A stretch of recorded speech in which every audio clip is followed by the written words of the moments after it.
Cette présentation est basée sur un travail de recherche qui a gagné le prix SIGREF à IM 2014. Le SIGREF regroupe les directeurs des systèmes d'information de toutes les grandes entreprises françaises et l'AIM est l'association francophone qui regroupe les chercheurs en systèmes d'information. Ce travail a été effectué avec l'aide d'Alexandre Renaud et Michel Calica. Il s'appuie sur des missions de conseil que j'ai effectuées comme chef de projet au fil des années. Implanter un nouvel outil informatique dans une entreprise peut aujourd'hui sembler un processus assez simple, puisque la plupart des logiciels sont standardisés et testés avant que nous ne les implantions dans nos entreprises. Cependant, l'informatisation ou la réinformatisation d'une entreprise est une opération extrêmement délicate avec des risques importants. Les pourcentages d'échecs de tels projets sont encore extrêmement élevés.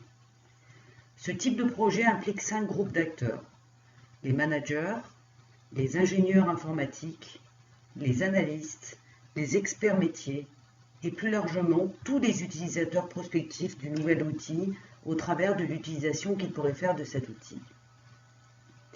Quand on y regarde de plus près, on se rend compte que ce processus d'implantation d'un nouvel outil informatique n'est pas si simple que cela. Les groupes d'acteurs identifiés ne sont en fait que les porte-paroles d'un ensemble de besoins au sein de l'entreprise.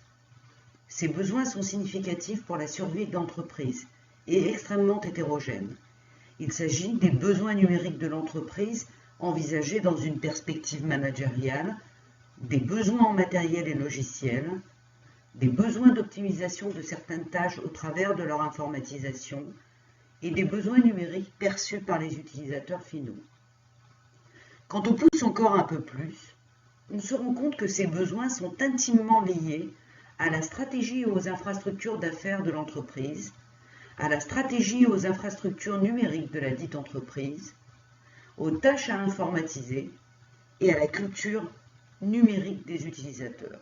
D'où un gros mal de tête pour celui ou celle qui est en charge de réinformatiser partiellement ou en totalité une entreprise. Nous allons essayer de leur simplifier la tâche. Il faut d'abord prendre conscience que les acteurs principaux de ce qui ressemble à un carrousel constamment en mouvement ne sont pas les acteurs visibles eux-mêmes. Ce sont les différents groupes de besoins qui opèrent dans l'ombre et qu'il est nécessaire de réconcilier, d'aligner, afin qu'ils puissent tous être satisfaits à un niveau suffisant à la survie de l'entreprise et à son fonctionnement serein. Sans cela, les projets sont voués à un échec certain. Sans alignement, pas de salut. Les alignements qui suivent sont la condition nécessaire du succès de l'implantation des projets informatiques. Le premier alignement qu'il est nécessaire de considérer est l'alignement d'affaires qui est celui le plus souvent mis en pratique effectivement dans les entreprises. Une fois la stratégie globale de l'entreprise arrêtée pour les années à venir, les managers en évaluent les besoins numériques. Par exemple, dans un groupe international, cela peut être le besoin d'implanter le même ERP dans toutes les filiales afin d'en centraliser les comptes. Une telle opération permettrait d'obtenir une vision d'ensemble de l'entreprise et d'en clôturer sans heurts les comptes en fin d'année. Les besoins précis des managers doivent être spécifiés et validés par écrit avant toute signature pour un nouvel outil. Le deuxième alignement est un alignement technique entre les matériels et les logiciels, qui est à première vue évident. Pourtant, il est malheureusement souvent négligé dans les entreprises jusqu'à ce que les systèmes plantent et bloquent l'entreprise. Les techniciens informatiques et les analystes appartiennent à deux corps de métier bien différents. Il est indispensable qu'ils se parlent. Par exemple, si la capacité mémoire des ordinateurs ou des serveurs est mal évaluée, il y a un risque qu'elle soit non alignée aux besoins en mémoire du nouveau logiciel très performant qui doit y être installé. Cela peut mettre en danger une nouvelle installation très coûteuse et mettre en péril l'organisation si son système d'information est directement lié à son cœur de métier. Les besoins techniques doivent être spécifiés et validés par écrit avant toute validation d'une nouvelle installation.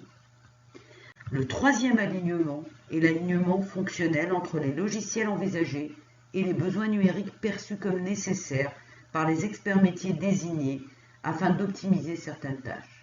Prenons par exemple un processus de fabrication clé pour l'entreprise qui ne peut être changé et qui ne semble pas pouvoir être paramétré dans une nouvelle gestion de production assistée par ordinateur. Une évolution du logiciel doit être envisagée et négociée a priori, afin de ne pas se retrouver devant des frais très importants non prévus une fois l'installation réalisée. Les besoins fonctionnels tels que perçus par les experts métiers doivent être spécifiés et validés par écrit avant toute signature pour un nouvel outil. Le quatrième alignement est contextuel.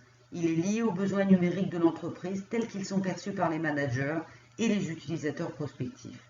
Par exemple, un CRM très coûteux, considéré comme essentiel par les managers, peut être rejeté par les commerciaux et demeurer inutilisé si ces derniers considèrent qu'un tel outil n'est pas utile et leur cause un surcoût significatif de travail sans intérêt pour eux.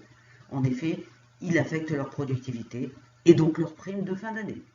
Lorsqu'on envisage d'implémenter un nouvel outil, des discussions formelles et informelles autour de cet outil doivent avoir eu lieu au sein de l'entreprise avec tous les utilisateurs prospectifs.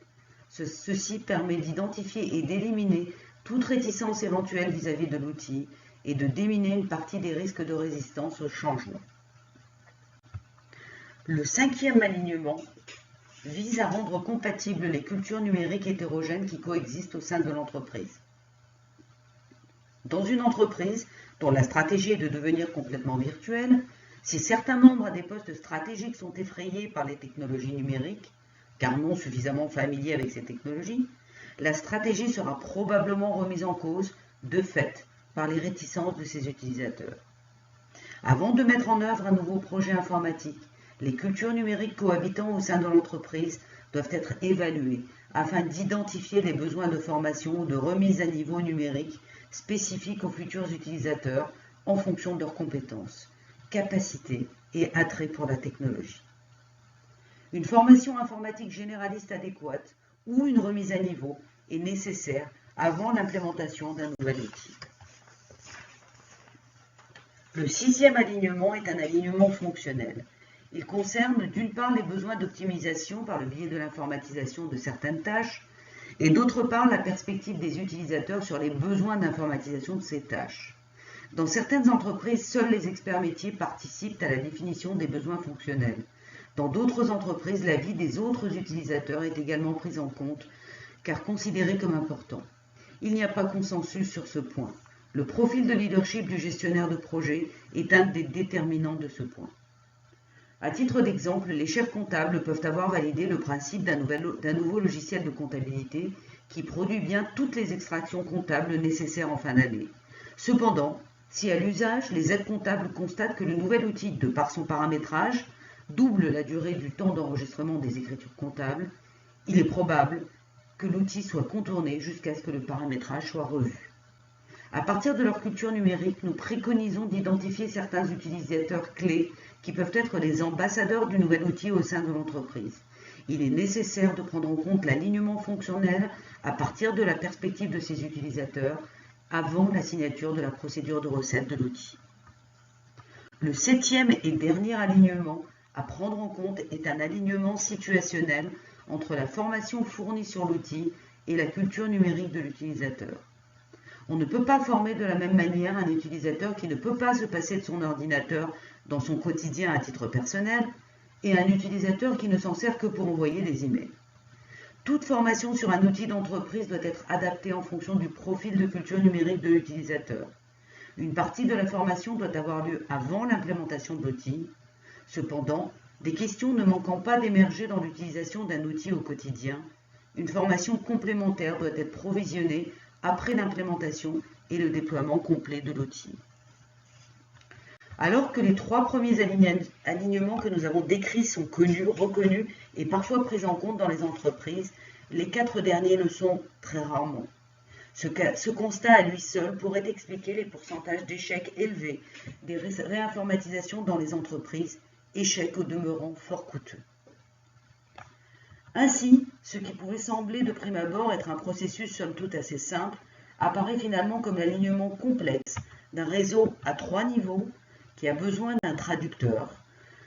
Le rôle de ce traducteur est essentiel, car il va faire le lien entre les différentes catégories d'acteurs et va rendre intelligibles les besoins de chacun pour tous, et ainsi faciliter le dialogue et le consensus. Le traducteur peut être le dirigeant de l'entreprise ou un consultant dans une PME, Il peut être un DSI ou un chef de projet dans des entreprises de taille plus importante. Si vous souhaitez en savoir plus, vérifiez si les 7 zones de danger mises en évidence sont bien prises en compte dans votre entreprise et dans votre projet. Vous pouvez nous contacter par email. Et vous pouvez également consulter l'article primé en suivant le lien qui s'affiche sur votre écran.